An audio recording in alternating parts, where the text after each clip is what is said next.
Comfort zone और comfort zone. मेरे को भी बहुत आदत थी कंफर्ट जोन की। सारा दिन लेटा रहता था, मोबाइल पे रीलें देखता था, गेमिंग खेलता था, कोई एक्शन नहीं लेता था, आराम से मज़े के अंदर सोता था और कुछ नहीं करता था।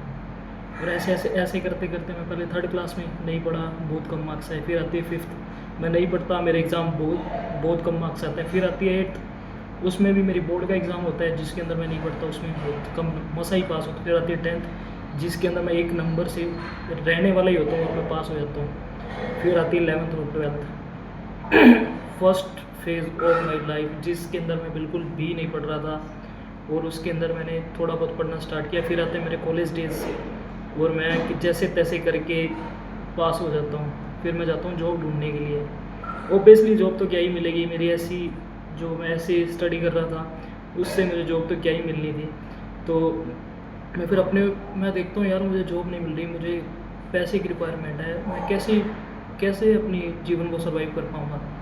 और उसके बाद मैं अपने आप को एनालाइज करने देखता हूँ तो मुझे ध्यान आता है कि मैंने आज तक कभी लग के मेहनत ही नहीं की, तो मुझे क्या तो हासिल होगा। तो फिर मैं जाता हूँ मेरा एक कंपनी के अंदर, जिसको आप सभी जानते हैं, जियो के अंदर इंटरव्यू होता है और मैं वहाँ पे सेल्स एग्जीक्यूटिव की पोस्ट के लिए अप्लाई करता हूँ और मैं जियो स्टोर पे जाता हूँ और मैं वहाँ पे इंटरव्यू दे के आता हूँ। और इंटरव्यू के अंदर पहले वो एक बंदे को सिलेक्ट करते हैं, बट वो ड्यू कोई रीज़न नहीं सिलेक्ट करते, ड्यू कोई रीज़न उसके बाद मुझे सिलेक्ट कर लिया जाता है और मैं उस जॉब पे जाता हूँ। और पहले दिन मैं जब जाता हूँ मैं वही आलसी बंदा, ना कुछ करने वाला ना कुछ। तो मैं जॉब के अंदर जाता, मुझे काउंटर के ऊपर खड़ा दिया जाता है और मैं कोई चीज़ सेल कर रहा होता हूँ। तो ऐसे करते करते मुझे जॉब मिल जाती है और मुझे सैलरी आ रही होती है। और एक दिन ऐसा आता है जिसके अंदर मैं स्टोर के अंदर अकेला होता हूँ और मैं कोई फ़ोन सेल कर रहा होता हूँ। फ़ोन सेल करते करते ज़्यादा कस्टमर आ जाते हैं, वही जो बहुत कम लोग ध्यान देते हैं सभी को। और कोई बंदा किसी चीज़ को मैं सेल कर रहा होता हूँ और वही मेरी अनदेखी वाली आदत की वजह से जो चीज़ मुझे सेल करनी थी 10,000 की, वो बंदा मुझे पता नहीं 3,000 रुपये देता है और मेरे 7,000 का लॉस लग जाता है। और जब मैं शाम को हिसाब में लाता हूँ तो उस गले में से 7,000 कम होते हैं और वो मुझे पेड करने पड़ते हैं। बट ऐसा कुछ भी नहीं होता, वो मेरी वही है ना आलस वाली आदत, मैं ध्यान नहीं देता इस चीज़ पे, वो लेके बैठ जाती है।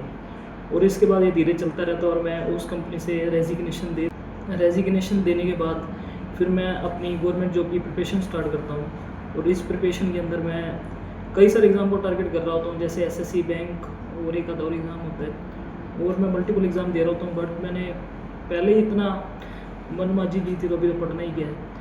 मैं धीरे धीरे सिलेबस देखता हूँ, एक दो एग्ज़ाम के अंदर अटैम्प्ट देता हूँ और उसके अंदर नहीं हो पाता, फिर ट्राई करता हूँ, नहीं हो पाता, दे रहा हूँ एग्ज़ाम दे रहा हूँ।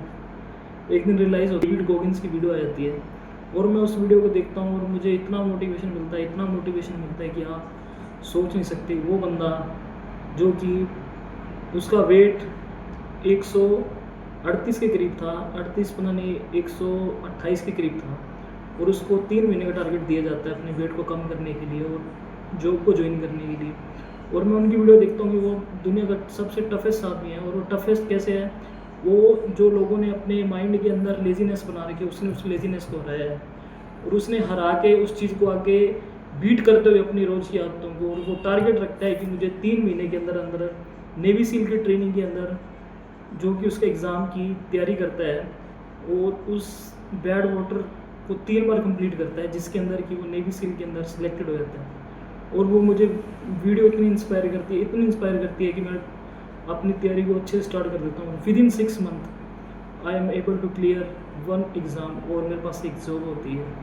तो गाइस ये थी मेरी कहानी और इस कहानी की आपकी भी ऐसी ही कहानी हो सकती है। गाइस कंफर्ट जोन को छोड़िए और अपनी मेहनत पे वर्क कीजिए, जिसके अंदर कि आपको रिजल्ट ऑटोमेटिक मिलने जाएगी। आप एक शेड्यूल बनाइए और उस पर स्टिक टू रहिए। अगर आप बिल्कुल ही आलसी हो तो पहले कम दिनों का शेड्यूल बनाइए, फिर थोड़े और दिनों का, और ऐसे करते करते अपने आप को और ज़्यादा पुश कीजिए। जितना हार्ड हो सकता है उतना पुश कीजिए। आपका दिमाग बोलेगा कि हाँ ना भाई मत कर, बट आपने सुननी नहीं है उसकी।